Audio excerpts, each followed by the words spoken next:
Di video kali ini gue pengen jelasin beberapa alasan kenapa gue berpikir kalau kamera dari iPhone 15 Pro adalah kamera smartphone terbaik buat produksi profesional.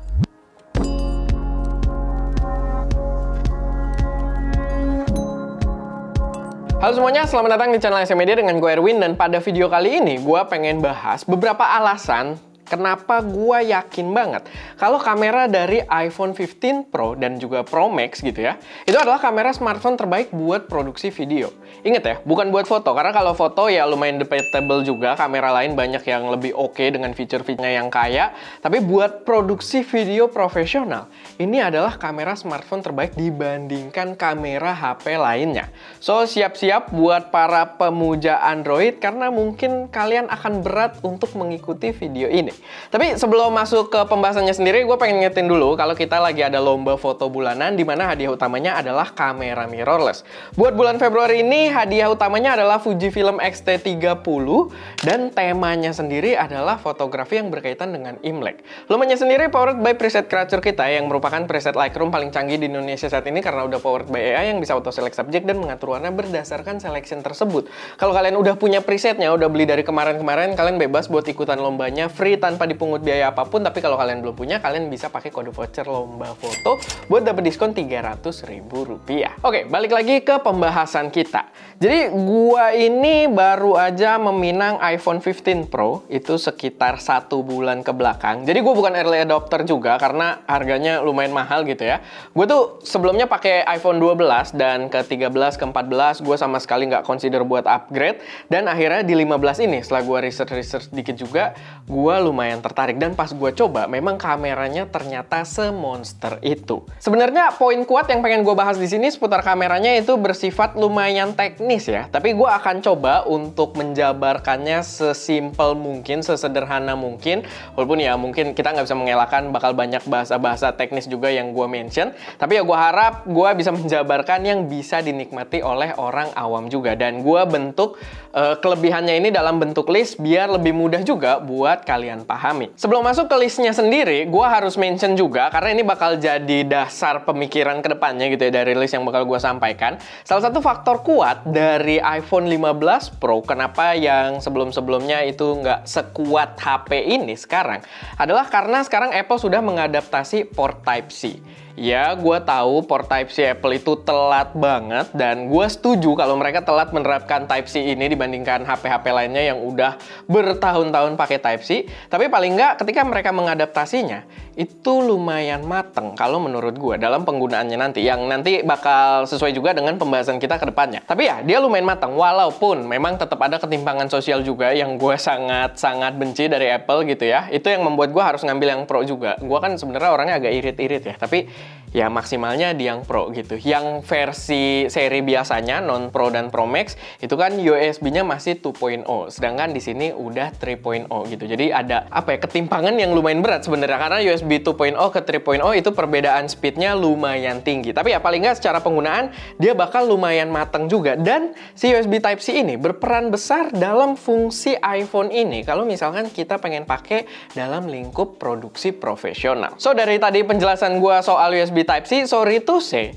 kalau kalian menggunakan iPhone seri 14 ke bawah, video ini bukan video pembelaan buat bilang kamera HP kalian bagus. Ini hanya berlaku untuk 15 Pro dan juga Pro Max gitu ya. Karena USB Type-C ini benar-benar merubah workflow-nya. Kalau kita berbicara buat seri 14 ke bawah, mungkin udah ada ProRes, mungkin udah ada fitur-fitur yang lumayan oke, tapi secara usability itu sangat-sangat buruk dan lebih buruk dari HP-HP Android.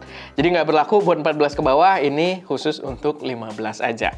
Dan untuk pembahasan kedepannya, gue juga harus mention di mana penggunaan aplikasi third party itu penting buat pakai si iPhone 15 Pro Max ini, dan salah satu yang paling banyak direkomendasikan termasuk yang gue pakai adalah Blackmagic Camera. Kalian bisa download secara gratis. Dia aplikasinya berbayar kalau kalian pengen pakai fitur cloud-nya yang nggak penting-penting banget juga. Jadi aplikasinya gratis, nggak kayak pakai Filmic Pro atau semacamnya gitu ya, dan kalian juga bisa cobain kalau kalian udah ada iPhone 15 Pro. Dan sekarang kita masuk ke list yang gokil-gokil. Jadi fitur pertama yang membuatnya gokil banget di antara kamera HP lainnya gitu ya, itu adalah Direct External Storage Recording. Jadi kita bisa record directly langsung ke external storage kayak SSD. Dan itu kepake banget. Gue pun udah beli SSD yang kecil ya, punyanya Transcend yang kayak flash disk doang, dan itu works dengan sangat fine buat gue pakai format tertingginya, format yang butuh bitrate paling tinggi. Tapi sebenarnya nggak cuma eksternal SSD doang.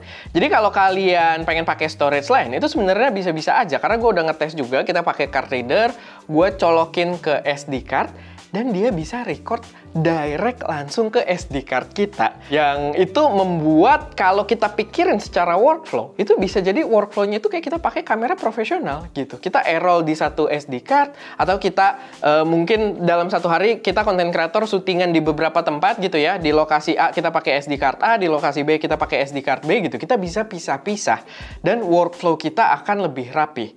Jadi itu bener-bener gokil banget, dan itu adalah feature yang sangat premium bahkan di kamera mirrorless gitu ya. Gue jadi inget kalau Fujifilm itu kemarin di GFX 100 Mark II mereka bisa record ke SSD juga, dan sampai hari ini X-H2S kita belum dapat update firmware buat record ke SSD. Jadi gue mungkin akan nekenin Fujifilm gitu ya, gue harus ini juga karena itu feature yang sebenarnya bakal berguna banget, dan ya belum ada di kamera flagship gue, belum ada sekarang, tapi di HP ini itu udah ada. Itu gokil banget. Dan belum lagi, kalau kalian pakai Blackmagic Cam tadi yang gue bilang, dan memang yang feature gue sebutin di sini semuanya itu working di Blackmagic Camera. Jadi kalian kalau pakai aplikasi bawaan ya nggak bisa juga gitu ya. Cuman kan kapabilitasnya berarti secara sistem bisa di HP ini. Kalau kalian pakai Blackmagic Camera tadi, kalian record directly ke external SSD atau ke storage apapun, itu dia langsung menghasilkan satu folder proxy dengan file proxy dari video-video kita gitu, dengan file size yang sangat kecil. Buat teman-teman yang belum tahu proxy, kalau kita di produksi profesional, kita pakai codec yang luar biasa berat gitu ya. Maksudnya berat dalam arti file size ya, tapi tujuannya adalah untuk editing yang lebih smooth sebenarnya. Biasanya kan di beberapa mesin-mesin tertentu yang belum support, atau PC-PC tertentu yang belum support, itu bacanya bakal berat banget. Bakal kelimpungan mereka buat kita editing dengan flawless. Nah, file proxy itu diciptakan, kita bisa tiban dulu nih. Kita editing file utama kita, itu kita link dulu ke proxy, sehingga si video editor ini membuat previewnya itu dari si file proxy. Karena ukurannya lebih kecil dan lebih friendly juga buat di-play di editor kita. Nah, biasanya file proxy tersebut, kalau kita pakai kamera-kamera kelas rendah, kita proxy-nya harus bikin lagi di software editingnya. Kita render, dan nantinya setelah kita render proxy-nya, kita link, nah itu editingnya bakal lebih enteng. Di sini, file proxy-nya langsung jadi. Jadi kalau file video kita berat, kita record lama misalkan dengan file ProRes gitu ya, ya kita editingnya berat, kita tinggal link aja ke proxy-nya, dia sementara akan ditiban dengan file proxy-nya, dan editingnya bakal jadi flawless. Dan itu di kamera pun ya adanya di ranah yang profesional doang gitu ya, di ranah-ranah entry level itu tidak ada, dan itu membuatnya balik lagi gokil banget. Gue pertama nyobain si iPhone ini, itu yang salah satu bikin gue kayak gitu ya. Gue tuh nggak biasa pakai proxy guys di lingkup produksi gue ya, karena mesin editing kita lumayan capable juga. Tapi itu jadi satu gambaran kalau iPhone ini seprofesional itu sampai ke proxy-nya juga. Lalu yang kedua yang membuat dia terasa sangat profesional pastinya adalah format video profesional. Ini serius, bukan gimmick. Dia membawa Apple Lock yang merupakan lock gamma beneran profesional, dan juga Apple ProRes yang merupakan kodek profesional. Gua nggak akan deep dive terlalu dalam soal kodek ini, tapi kodek itu intinya apa ya, gampangnya ya format untuk mengambil si video tersebut gitu, cara dia menulis data dari video yang kita ambil. Dan Apple ProRes, kalau teman-teman udah bermain di ranah yang benar-benar profesional, itu adalah kodek yang cukup familiar dan sering didengar, dan banyak banget dipakai di industri profesional. Karena Apple itu memang bermain di ranah profesional, dia memang punya Apple ProRes itu. Kalian boleh searching, Apple ProRes itu available di kamera-kamera yang cukup flagship gitu ya. Kalau kalian pakai kamera-kamera kelas entry level, mid level, itu jarang banget ada Apple ProRes. Jadi di kamera profesional pun, kamera yang beneran mirrorless gitu ya, itu baru ada Apple ProRes di ranah-ranah yang lumayan tinggi. Baru nanti ada lagi di atasnya ya ProRes RAW gitu ya. Tapi Apple ProRes sendiri di sini yang dibawa itu benar-benar proper. Kalian punya opsi beberapa pilihan ProRes. Kalau kalian lihat, dia itu startnya paling kecil ada dari ProRes Proxy, tapi ya itu untuk penggunaan proxy, nggak buat kalian benar-benar rendernya dari file itu juga. Jadi jangan ngambil video utamanya pakai ProRes Proxy, tapi kalian punya ProRes LT, ProRes 422 biasa, sampai ProRes 422 HQ. Yang itu gila banget gitu, dan setiap stepnya ada. Sebelumnya kalau kita pakai kamera profesional pun, mungkin kalau yang sekarang udah banyak ya, di ranah-ranah kayak 30-40 juta udah banyak kamera mirrorless yang udah bisa ProRes.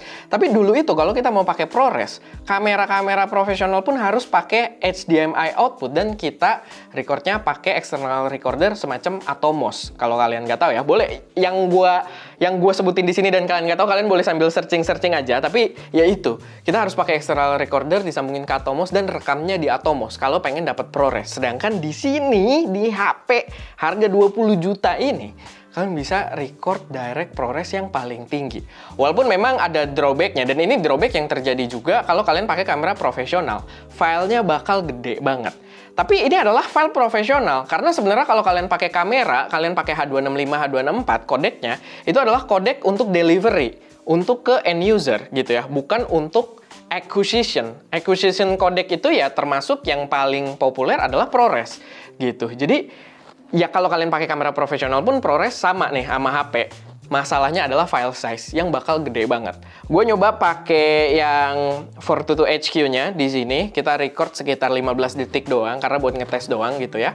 Itu menghasilkan file size sebesar 1,5 giga, kurang lebih gitu. Jadi kalau kita ngomongin bitrate-nya itu setahu gue di level tersebut tuh antara 70 sampai 100 megabyte per second.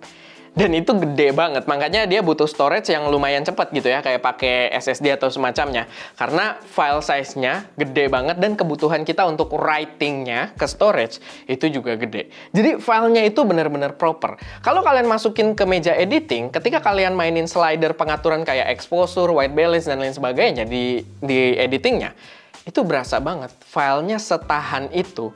Gitu. Ketika kita melakukan beberapa pengaturan, kayak bahkan ngatur exposure-nya, headroom buat kita atur, itu bener-bener ada. Dibandingkan kita pakai file biasa kayak H264, H265 gitu ya, MP4 biasa, itu filenya bakal mulai hancur kalau kita mainin slider, kayak highlight-nya hilang gitu. Walaupun kita mungkin overexpose dikit, kita turunin ya, highlight-nya cuma jadi abu-abu gitu, detailnya nggak bakal keluar lagi. Sedangkan di sini, filenya tuh tetap berasa banget kalau file yang proper untuk editing. Begitu juga dengan Apple Lock-nya. Apple Lock-nya ini bukan sembarangan lock profile ya. Gue dulu pernah pakai lock profile-nya Xiaomi kalau nggak salah ya. Tapi itu di HP murah juga sih, di HP 2 atau 3 jutaan. Waktu itu gue nyoba lock profile-nya, yaitu gimmicky banget. Cuma file video yang saturation-nya hilang doang. Sedangkan di sini enggak, dia bener-bener pakai lock gamma yang kita pun pilih color space yang pengen kita mainin gitu di dalam aplikasinya. Dan lock-nya seproper itu. Apple menyediakan LUT sebenarnya buat kita ubah dari lock-nya ini ke Rec 709, tapi kalau kita pakai LUT-nya si Apple ini, dia emang kelihatan agak kayak kamera HP gitu ya, kayak skin tone-nya merahnya agak aneh yang gua rasain, tapi karena dia proper lock, kita bisa fine tune sendiri gitu, dan banyak banget yang jual LUTs untuk si Apple Lock ini yang warnanya bener-bener gila. Dan by the way, gue juga lagi develop sebenarnya. Gue ada bikin 2 LUTs, tapi gue belum bisa publish sekarang. Tapi gue bikin 2 LUTs untuk si Apple Lock ini. Yang satu untuk kelihatan kayak kamera cinema. Mungkin nggak kayak kamera cinema. Kayak kalau kalian pakai Fujifilm kayak Eterna gitu ya, yang warnanya agak sedikit wash out, tapi agak sedikit lebih berwarna dibandingkan Eterna. Sama satu lagi tuh gue bikin Apple Lock to Provia. Kalau kalian pengguna kamera Fujifilm, kalian bisa sangat menghargai betapa enaknya warna Provia gitu ya. Dan sebenarnya udah ada, gue cuman lagi mikirin aja nih, kira-kira oke nggak kalau gue keluarin, atau ya kita pikirin apakah kita akan bagikan gratis atau gimana.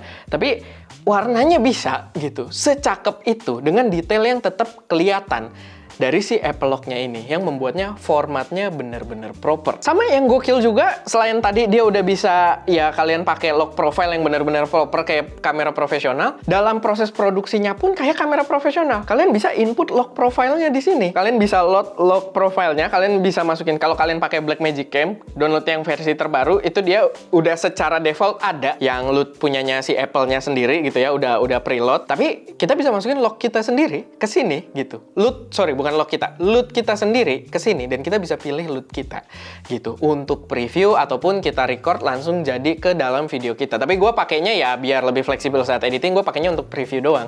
Dan kita bisa previewing gitu ya. Dengan loot, kita record lock, tapi previewnya dengan loot gitu. Yang gue nggak ngerti, itu bener-bener sifat dari kamera profesional banget. Gue nggak ngerti kenapa itu bisa ada di sebuah smartphone. Lalu yang ketiga, poin kuatnya adalah external monitor support. Yaitu adalah salah satu fitur yang datang dengan USB Type-C-nya juga. Jadi kalau kalian pakai USB Type-C ini, kalian bisa output ke HDMI gitu ya. Tinggal pakai hub aja, converter. Gue juga udah tes sendiri, bisa output ke HDMI. Ya kalian mungkin punya argumen ya, HP lain juga bisa bang gitu. Ke display HDMI bakal mirroring. Iya, dia juga bisa mirroring. Tapi kalian punya opsi lain selain mirroring. Dia punya fitur clean HDMI output.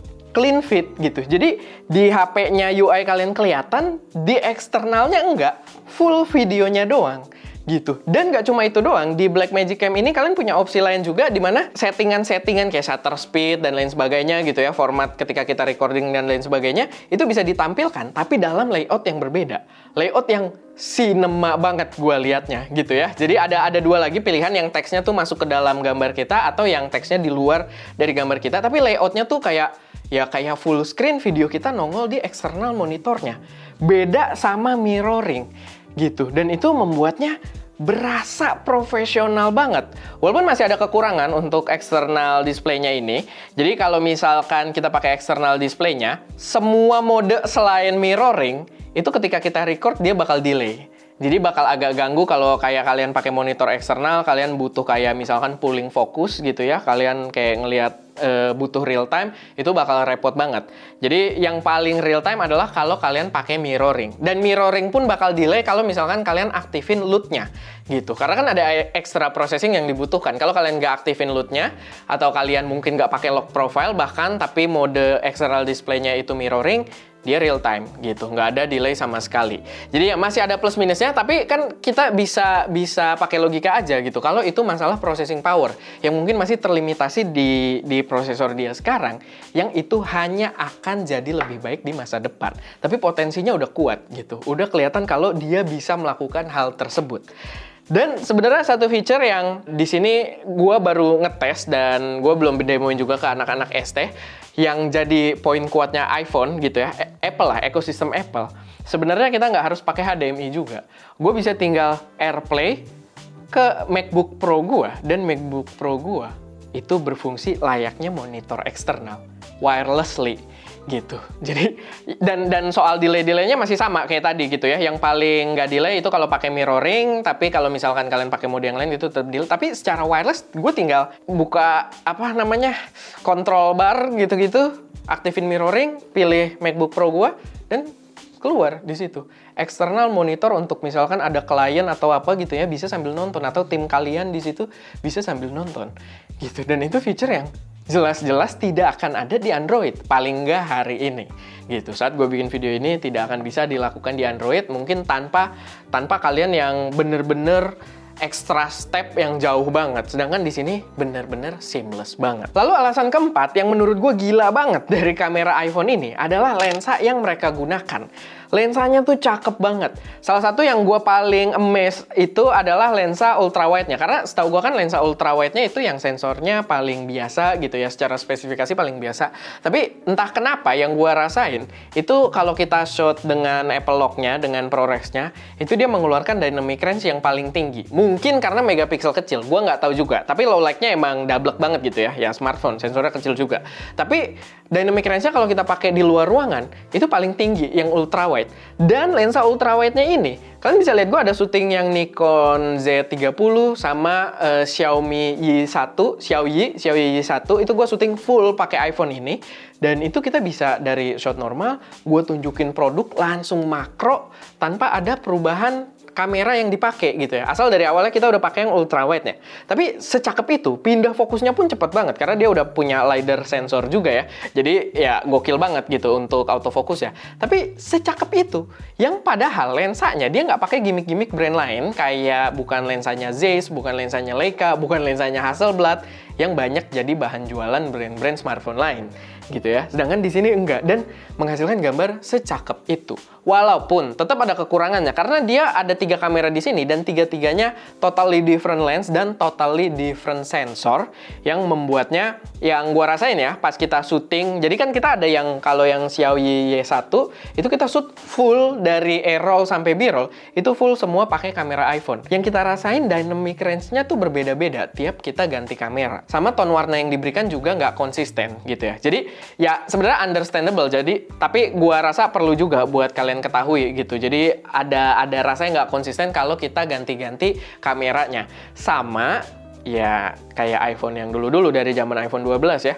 Kalau kena flares, kalian syuting di kondisi yang banyak lampu-lampu kecil gitu ya, itu flaresnya masih double banget gitu ya. Kalian masih akan melihat flares terbang-terbang gitu-gitu.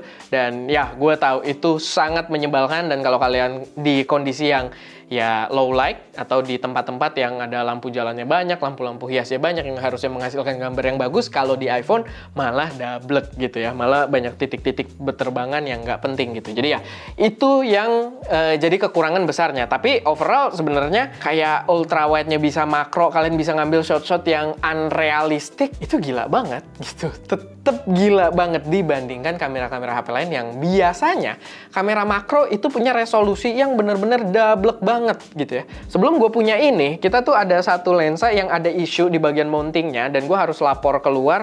Itu kita cari HP yang bisa nge-shoot makro yang gambarnya bagus, itu nggak ada. Akhirnya gue kasih low res, tapi ya kita bisa nge-shoot makro dan kelihatan problem dari si mounting lensa tersebut. Kalau waktu itu udah ada ini, pasti bisa kerekam dengan gampang gitu, karena dia ultra wide-nya makro dan sebagus itu gambarnya. Overall, balik lagi, menurut gue ini adalah kamera smartphone dengan fitur paling gila, paling monster, dengan kapabilitas untuk digunakan produksi profesional, paling mendekati kamera yang proper, gitu ya. Mulai dari fiturnya, formatnya, sampai usability-nya, gitu ya. Kalian bisa record langsung ke SSD, bisa langsung tinggal editing, itu semua udah flawless banget, gitu. Udah cakep banget di kamera HP ini. Bener-bener gue bisa rekomendasikan banget buat kalian mungkin content creator yang ya memang pengen startnya mungkin pakai HP doang. Dibandingkan dulu iPhone 14 ke bawah, gue belum pernah merekomendasikan hal tersebut gitu ya. Tapi di sini ini bener-bener mengubah pemikiran gue soal kamera iPhone. Dan valid menurut gue untuk produksi video. HP iPhone 15 Pro ini tidak ada HP lain yang mengalahkan dari segi secara overallnya gitu. Kalau misalkan kalian punya pendapat yang berbeda, nggak setuju dengan gue sangat welcome buat kalian komentar di bawah, kasih alasan kalian, dan gue tantang kalian kasih satu contoh HP yang bisa mengalahkan iPhone 15 Pro ini, spesifik ya, untuk produksi video profesional. Ya kalau dari gue, sebagai yang udah pernah nyobain juga, paling mendekati itu adalah Sony Xperia sebenarnya. Tapi Sony Xperia itu buat video panasnya bukan main. Di sini gosipnya panas, tapi gue produksi record lumayan panjang sampai satu video full A-roll B-roll kelar gitu ya, nggak panas-panas banget juga. Mungkin karena gue pakai casing jadi nggak berasa, tapi ya itu dia tetap bisa record. Waktu pakai Xperia tuh gue pernah sampai panasnya mampus banget gitu ya, sampai nggak bisa nge-record lagi. Jadi yang paling mendekati itu doang. Belum lagi formatnya juga Xperia itu kan dia, kalaupun dia membawa XAVCS itu cuma proprietary naming, sebenarnya kodek yang dia bawa adalah H264 juga gitu, H264, H265 juga. Sedangkan di sini kodeknya bukan formatnya gitu ya, bukan proprietary naming, tapi kodeknya adalah ProRes gitu. Jadi ya gue tantang lah, kalau kalian memang ada opsi HP lain yang mengalahkan si iPhone 15 Pro dari segi video, silahkan taruh di kolom komentar dan kasih alasannya. Tapi ya, paling itu aja sih sedikit pembahasan dari gue seputar iPhone 15 Pro ini. Semoga bisa jadi gambaran buat teman-teman semua betapa monsternya kamera yang dibawa oleh si handphone ini dan betapa besar potensi kedepannya untuk produksi profesional. Walaupun gue mungkin tetap harus kasih statement juga di sini.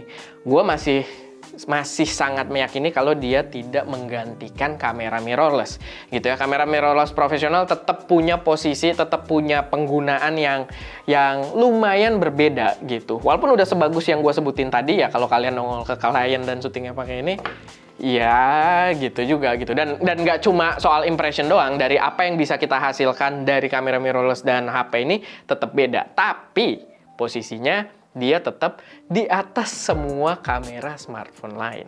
No debat. Ya, bukan no debat. Silahkan debat di bawah kalau kalian berpikir yang berbeda gitu ya. Oke, paling itu aja. Semoga bermanfaat. Gue Erwin di belakang kamera Daska dan jangan lupa untuk berkarya.